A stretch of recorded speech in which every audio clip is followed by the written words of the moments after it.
কক্সবাজারের উখিয়ায় কুতুপালং রোহিঙ্গা ক্যাম্প পরিদর্শনে গেছেন পররাষ্ট্র মন্ত্রণালয় সম্পর্কিত স্থায়ী কমিটির সদস্য ও সংশ্লিষ্ট কর্মকর্তারা। বিস্তারিত জানাতে উখিয়ায় আছেন রিপোর্টার সুজাউদ্দিন রুবেল। সরাসরি যাচ্ছি তার কাছে। কক্সবাজারের উখিয়া ও টেকনাফে ৩২টি আশ্রয় শিবির রয়েছে, যেখানে ১২ লাখের বেশি রোহিঙ্গা অবস্থান করছে।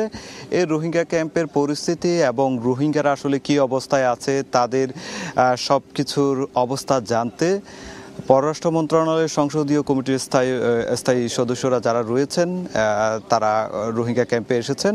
যার নেতৃত্ব দিচ্ছেন সাবেক পররাষ্ট্রমন্ত্রী এবং যিনি জাতীয় সংসদের পররাষ্ট্র সম্পর্কিত স্থায়ী কমিটির যিনি চেয়ারম্যান রয়েছেন আব্দুল মোমেন। এবং তার পাশাপাশি আমরা যেটি লক্ষ্য করেছি সেটি হচ্ছে সাবেক শিক্ষা মন্ত্রী নুর ইসলাম নাহিদ সহ প্রায় ৮ সদস্যের একটি প্রতিনিধি দল এখানে এসেছেন। তাদের পাশাপাশি পররাষ্ট্র মন্ত্রণালয়ে অন্যান্য যারা কর্মকর্তা রয়েছে, যদি বলতে হয় মিয়ানমার উইংসের যিনি প্রধান রয়েছেন পররাষ্ট্র মন্ত্রণালয়ে মাইনুল কবির সহ বেশ কিছু কর্মকর্তা এরই মধ্যে অবস্থান করছে রোহিঙ্গা ক্যাম্পে। আমরা সকাল 10:30টার দিকে আসলে যেটি লক্ষ্য করেছি, উখিয়ার কুতুপালং ক্যাম্পে আসেন তারা।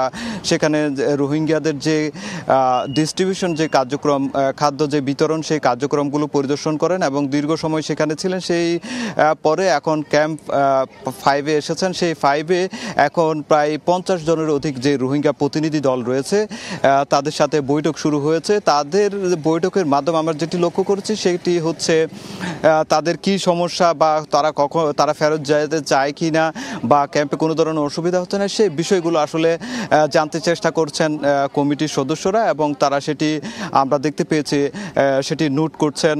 তারা রোহিঙ্গাদের যে নানা ধরনের যে সমস্যাগুলো রয়েছে সেই বিষয়গুলো নিয়ে তারা সমাধান দেওয়ারও চেষ্টা করছেন।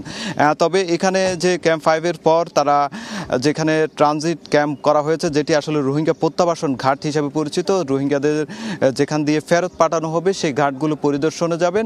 এই কার্যক্রমটি পুরো দুপুর পর্যন্ত চলবে। এরপর তারা কক্সবাজারে যাবেন। সেখানে কক্সবাজারে জেলা প্রশাসন থেকে শুরু করে শরণার্থী ত্রাণ ও প্রত্যাবাসন কার্যালয় কর্মকর্তা এবং আইন শৃঙ্খলা বাহিনীর যারা কর্মকর্তা রয়েছেন তাদের সঙ্গে দীর্ঘ সময় বৈঠক করবেন। বৈঠকের পর তারা নানা বিষয়ে পররাষ্ট্রমন্ত্রী ডক্টর হাসান মাহমুদ একটি সংবাদ সম্মেলন করার কথা রয়েছে। তো এই ছিল আমার কাছে উখিয়ার কুতুপালং ক্যাম্প থেকে সবশেষ। সরাসরি যুক্ত ছিলাম কক্সবাজারের উখিয়ায়।